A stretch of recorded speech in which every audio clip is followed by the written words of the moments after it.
All right, today we're diving into something huge, transformational grace theology. We're going to take a word we all think we know, grace, and unpack it. We'll see how it's not just some small, quiet thing, but actually the engine driving a massive, cosmic story of restoration. This is about a faith that can literally change everything. So let me ask you something right off the bat. When I say the word grace, what's the first thing that pops into your head? For a lot of us, it's probably something kind of small, something familiar. Maybe you think of this, right? That quiet moment of thanks before you eat. It's a simple personal ritual that so many of us grew up with. Or, maybe it's not even religious. Maybe it's just getting a lucky break, like dodging a metaphorical bullet. But what we're about to see is that the idea of grace we're digging into is infinitely bigger, way more active, and a whole lot more world-changing than any of that. And this is where we get to the really good stuff. We're talking about a vision of grace that is so much more than just personal forgiveness. It's about completely rethinking what salvation even is. The brilliant scholar N.T. Wright puts it this way, and it's a total game changer. He says salvation isn't an escape plan from the world, it's a rescue plan for the world. In this view, grace is the divine energy that's healing a creation that has, as our source material says, collapsed into corruption and decay. And here's why that massive rescue is so necessary. This quote from Tim Mackey at the Bible Project just nails it. Sin isn't just a list of rules you broke, it's a fundamental failure of our entire purpose, our job, our vocation, to reflect God's image by loving Him and loving each other. And that breakdown doesn't just hurt us, it fractures all of creation. So if grace is this cosmic restoration project, then it has to be telling a story. And it's a story that you can really wrap your head around, like a great 4-act play. Here it is, the whole drama in one shot. It starts in Eden, right? A state of perfect harmony where heaven and earth are one.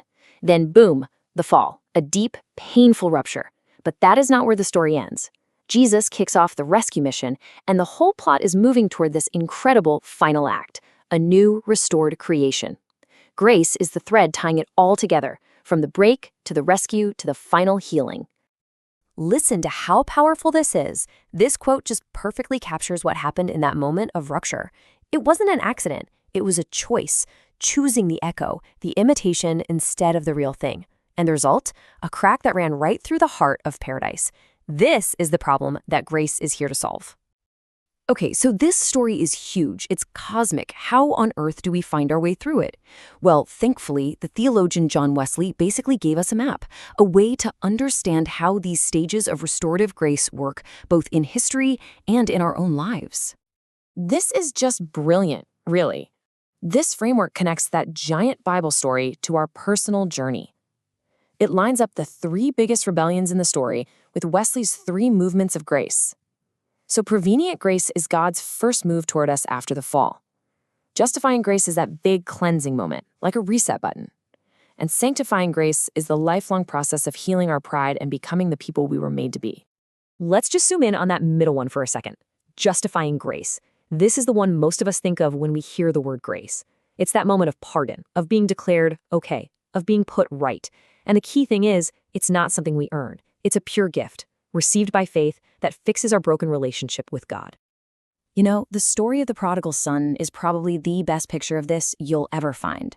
In that culture, for a respected father to hike up his robes and run was deeply shameful. But the father runs to his son, basically taking the shame on himself, just to close that distance and restore the relationship. He doesn't even wait for an apology. That's the point. Justification is God running to us. So, this amazing grace restores us on the inside. But, and this is a huge but, it doesn't stop there. This is a kind of power that absolutely refuses to be kept private. It has to get out. It has to show up in the real world.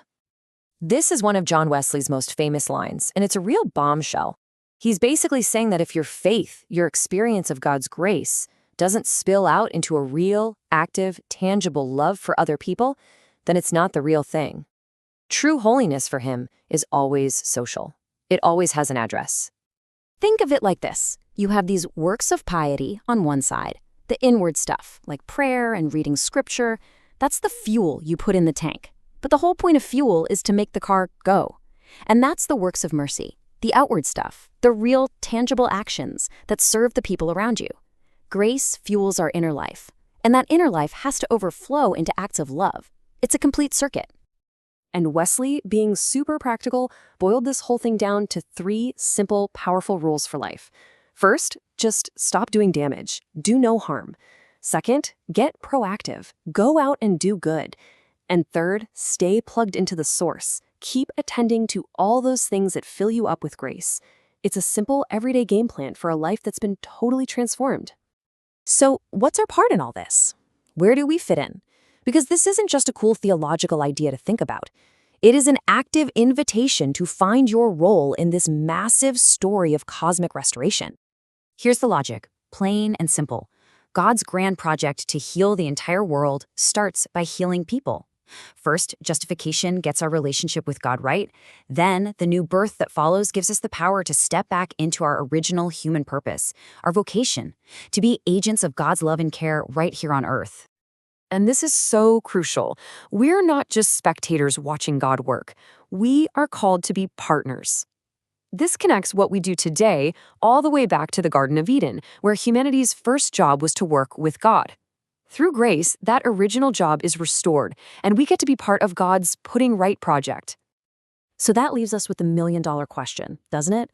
If grace is this powerful, restorative force, and if we're invited to be partners in its work, how do we actually do it? How does this massive idea become a reality in our lives, in our neighborhoods, and in our world? And the answer, when you boil it all down, is this.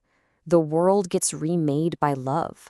It starts with one transformed person, one spirit-breathed heart, and then it spills out from there, joining this huge river of God's grace that is making all things new.